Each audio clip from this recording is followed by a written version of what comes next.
Suara Rakyat Channel.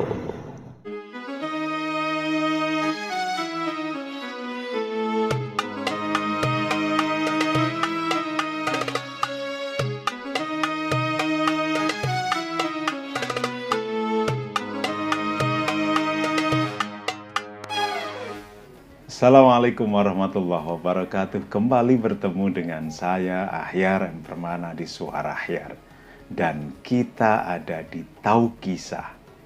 Tentu saja bukan tausiah.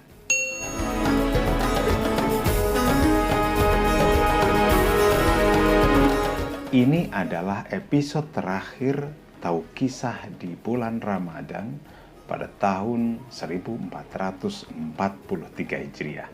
Seperti biasa, saya akan mengajak Anda untuk mengulik kisah orang-orang mulia, kisah orang-orang saleh, kisah para kekasih Tuhan yang bisa kita teladani perilakunya di dalam kehidupan kita sehari-hari.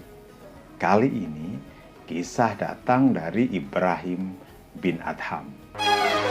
Alkisah, suatu ketika datang seorang pemuda kepada Ibrahim bin Adham.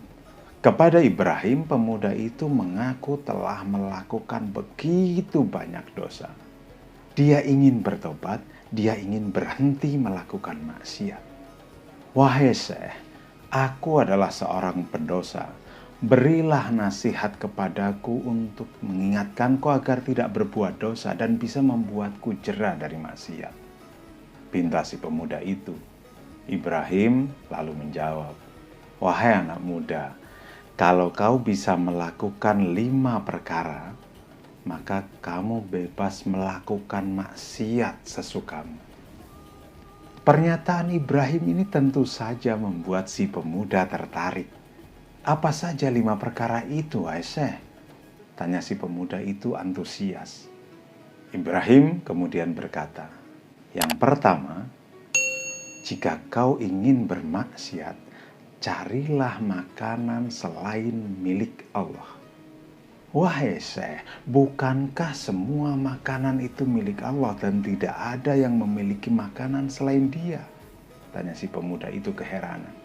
Nah, jika demikian, pantaskah kau memakan rezeki dari Tuhanmu dan kemudian kau bermaksiat kepadanya?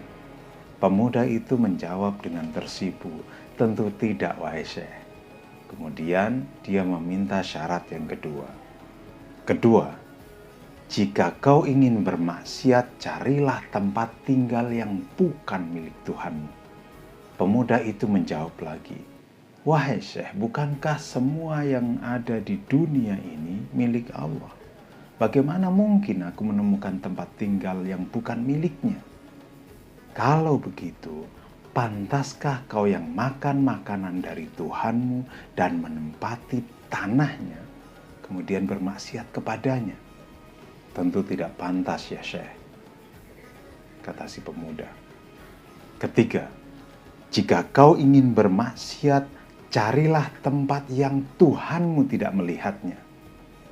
Pemuda itu cepat-cepat menjawab, mana mungkin Tuhan tidak melihat, bukankah Dia Maha mengetahui? Jika demikian, pantaskah kau yang makan makanannya, menempati tanahnya, dan Dia melihat semua aktivitasmu, kemudian kau bermaksiat kepadanya?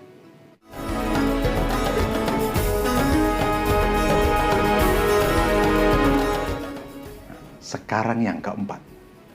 Jika nanti malaikat mau datang kepadamu, katakan, wahai malaikat, tolong tunda ajalku sebentar saja. Aku ingin bertobat dan melakukan amal soleh. Tidak, wahai Syekh. Maut tidak bisa ditawar-tawar dan malaikat pasti menolak permintaanku. Jika demikian, bagaimana kau akan selamat? Ajal bisa datang dengan tiba-tiba. Lalu, apa yang kelima? Kata si pemuda itu masih berharap. Yang kelima, yang terakhir, kelak, jika kau telah berada di depan neraka dan malaikat hendak menyeretmu ke dalamnya, katakan, wahai malaikat, jangan masukkan aku ke dalam neraka, aku takut neraka. Pemuda itu berkata, Wahai Syekh, mana mungkin malaikat akan mengasihaniku? Dia pasti akan memasukkanku ke dalam neraka. Ibrahim kemudian berkata, lalu bagaimana caramu bisa selamat dari neraka, anak muda? Assalamualaikum warahmatullahi wabarakatuh.